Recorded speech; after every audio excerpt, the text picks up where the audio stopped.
Mister Dika, alhamdulillah ya ini saya bisa silaturahmi ke sini. Ya, makasih Mas Indra udah mau berkunjung ke gubuk saya ini. Iya, lagi di kandangnya langsung ini. Iya. Bisa lihat burung-burungnya juga mau belajar ini sahabat-sahabat Kicau Lestari mau belajar soal lovebird Mas. Kan kemarin jenengan sempat mengeluarkan jagoan satu lagi dan udah ngunci ya konsletnya ya Mas ya. Itu bisa berbagi pengalamannya untuk teman-teman Kicau Lestari. Awal mulanya jenengan bisa jadi konslet itu dari pemilihan bahan sampai perawatannya gimana Mas? Untuk pemilihan bahan itu kita wajib tahu ya Mas ya, karena saya juga masih belajar itu. Untuk saya referensi dari teman-teman juga saya pakai, saya pilih bahannya itu ya intinya yang modal utamanya itu yang gacor Dulu ya? Iya, harus ini gacor. Lihat karakternya juga enggak Mas? Iya, karakternya nah. Itu kan biasanya kan kalau biasanya ya Mas yang menurut saya masuk itu kalau yang karakternya dia birahi terus dia bunyi. Itu yang saya pilih biasanya bahan-bahan. Untuk mendapatkan bahan seperti itu apa jenengan dari teman, beli teman atau punya sendiri atau beli ombyokan gitu? Untuk bahan itu, untuk yang kemarin terakhir saya keluarkan itu saya beli dari temen Mas. Beli dari temen ya? Ya, kalau yang lain-lain itu kayak bahan-bahan itu saya ya nyari-nyari hunting-hunting di Purwokerto banyak sebenarnya Mas. Tapi jenengan sendiri itu yang tadi saya lihat itu jantan semua ya? Iya. Ini untuk apa khususnya spesialisnya juga senangnya jantan berarti ya Mas Dika ya? Saya sekarang lebih mendalami ke jantan. Kalau untuk soal perawatannya Mas, tips-tipsnya gimana Mas? Kalau Mas Dika pertama untuk masa penggacorannya itu gimana? Kalau untuk jantan saya proses penggacorannya itu biasanya pakannya saya kencengin Mas. Kencengin semua? Iya. Kalau jemur saya menyesuaikan karakter burung. Karena nggak semua burung itu mau dijemur kenceng. Kadang ada yang dijemur kenceng larinya nggak ke gacor, malah jadi nggak bunyi sama sekali. Itu saya banyak. Nah, untuk perawatannya itu tiap pagi jam 7 lah saya keluarin. Urutannya seperti itu ya? Iya, saya keluarin. Biasanya saya rendeng Mas, jadi jejer-jejer. Tapi di dalam rumah sendiri direnteng nggak Mas? Iya, kalau di dalam rumah tetap saya semua berarti ya. Berarti setiap hari itu masa penggacorannya seperti itu ya? Iya. Jantan semua itu ya? Jantan semua.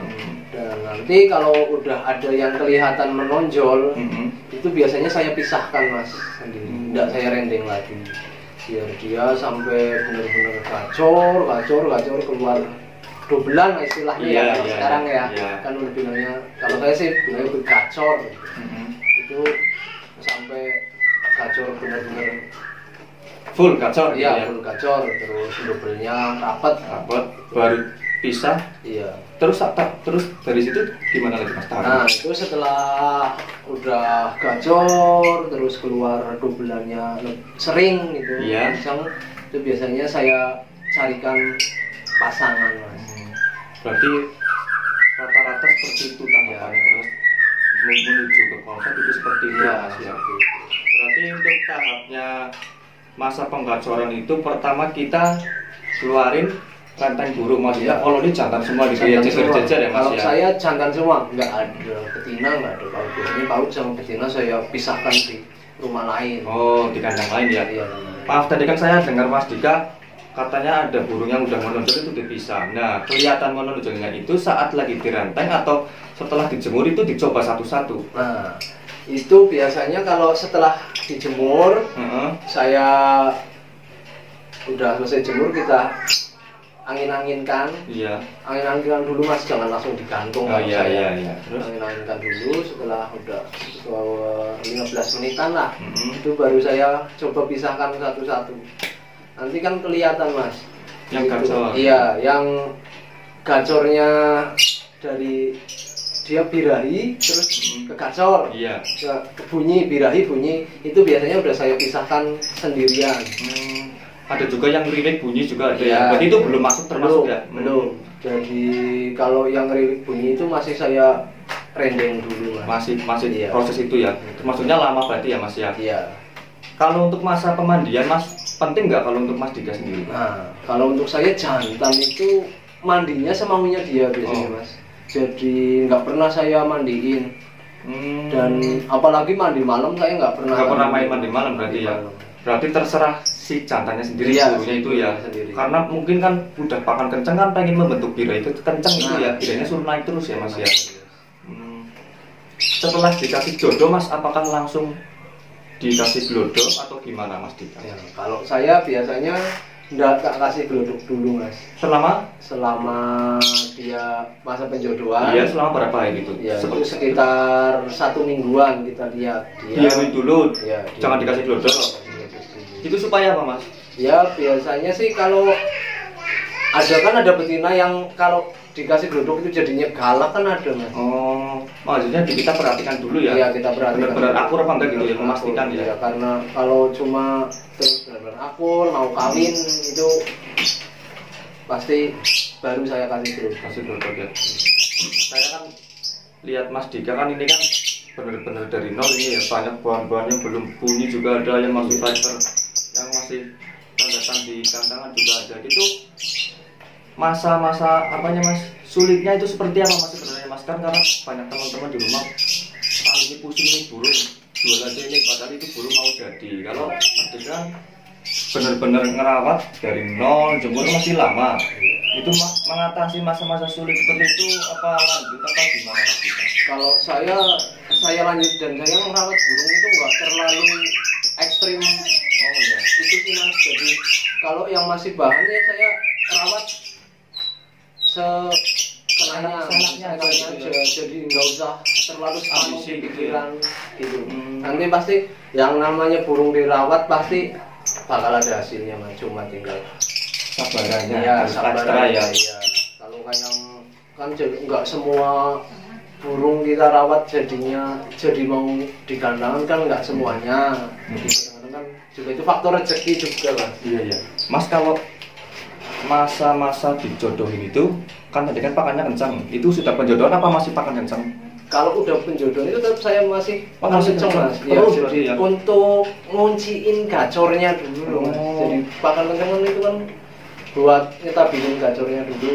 Nanti kalau udah masih kadang-kadang kan ada yang setelah dijodohin jadi ya gacor itu saya tetap pakai pakan tinggi.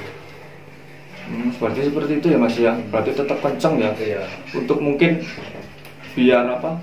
Ingat terus masa-masa gacornya itu ya. Jangan sampai hilang lagi ya. Karena banyak yang merawat burung udah gacor tahu jadi bunyi lagi. Faktornya juga seperti itu mungkin. Penjodohan yang terlalu cepat biasanya kan keburu-buru gitu kan ada. Nah itu kan masa-masa penjodohan itu kan udah mungkin mulai senang ya jenengan Mas ya, ini udah bakal mau jadi. Nah kelihatannya dari apa Mas kalau burung udah kelihatan mau jadi konslet? Nah, kalau burung yang udah mau jadi konslet itu biasanya dia kalau saya habis setelah dia kawin itu biasanya dia larinya tambah gacor. Jadi di kandang kotak dia udah mau bunyi terus. Iya.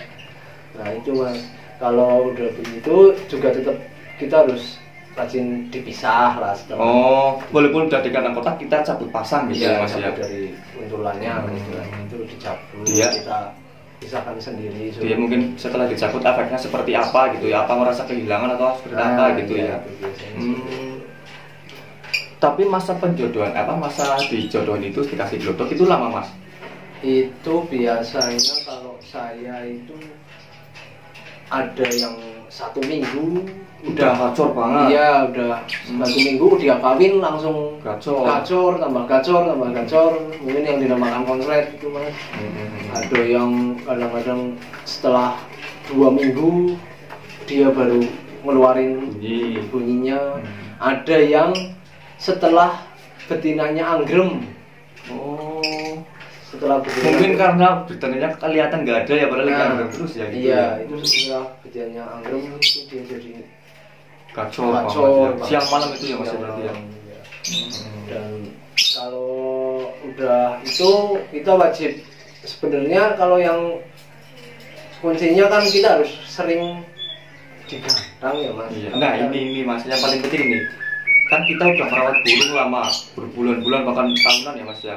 Udah proses penjodohan dan jadi lah, istilahnya sudah jadi. Biasanya masa-masa sulitnya juga ada lagi nih di tahap gantangan Mas. Nah, Mengatasinya gimana Mas? Tidak semua burung konslet kan langsung jadi di gantangan. Gimana itu?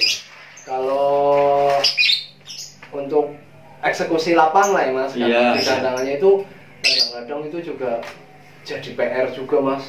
Enggak semua burung konslet itu Iya benar-benar. di rumah udah konslet, Iya. bawa gantangan tinggal cantel langsung jalan itu. Iya. Itu saya udah ngalamin itu sampai pusing. Iya. Terakhir saya lihat jenengan itu pusing itu padahal di bawah gacor banget. Iya. Itu biasanya gimana Mas? Nah, itu kita biasanya di eksekusi lapangannya itu kita cari moodnya burung Mas. Dan posisi masuk ke gantangannya itu harus di kerodong atau di full ablak, atau sebelum satu sesi sebelum gantang itu burung harus dibuka dulu biar bunyi di bawah, terus mau naik dikerobong lagi. Iya. Terus yang paling itu Mas biasanya posisi gantang juga itu Pengaruh ya. jadi konsep itu kan kalau menurut saya Tengah pinggir atau salahnya betina atau apa itu ya. Tengah pinggir itu kadang-kadang favoritnya dia atau ada yang di pinggir, ada yang di tengah, itu kan juga itu harus diperhatikan juga Mas. Berarti kan posisi burung sudah jadi pun proses terakhirnya itu eksekusinya di kandang itu lebih teliti ya, lebih jeli ya. Harus lebih jeli, harus tahu dia sukanya di mana. Iya. Gitu. Soalnya ini Mas, teman saya punya burung tapi betina ini udah real konslet. Di bawah pun udah gacor Pak, dan sampai sekarang mungkin burungnya udah 2 tahun sama dia, tapi masih bunyi Mas. Di bawah bunyi, di kandang kotak bunyi, di gandangan nggak pernah mau bunyi, itu udah konslet. Itu burung seperti itu susah banget sih. Nah itu Mas, karena mungkin menurut saya setelah dulu ya, waktu saya mungkin belum punya burung yang gacor gitu. Iya. Saya mikir lah kalau burung konslet pasti udah konslet ya tinggal di lapangan, tinggal digantang Iya, aja iya. udah pasti jalan. Pikirannya seperti itu Iya, ya. pikirannya seperti itu. Setelah tahu sendiri Setelah mengalami sendiri Iya. ternyata ternyata pusing juga loh di untuk eksekusi di lapangannya juga perlu hal yang ekstra yang diperhatikan. Ini kalau di rumah sendiri ada berapa burung Mas Dika? Ya, totalnya mungkin yang udah jadi sih ada 2 Mas. Ini yang udah dikasih jodoh semua ini ya? Iya, Ada modal ya? ada jodohnya. Hmm. Yang baru dijodohin itu yang Atas sendiri? atas ya. Ya mungkin cukup segitu aja Mas Dika ya untuk waktunya ya. Ya. Terima kasih ini untuk teman-teman, baik buat teman-teman di rumah, atas ilmunya mungkin sangat bermanfaat ini buat menambah wawasan lah ya. Untuk pesannya mungkin teman-teman di rumah jangan patah semangat ya Mas Dika ya. Tetap semangat. Walaupun kondisinya seperti ini tetap semangat ya. Oke, terima kasih Mas Dika ya. Ya, sama-sama Mas.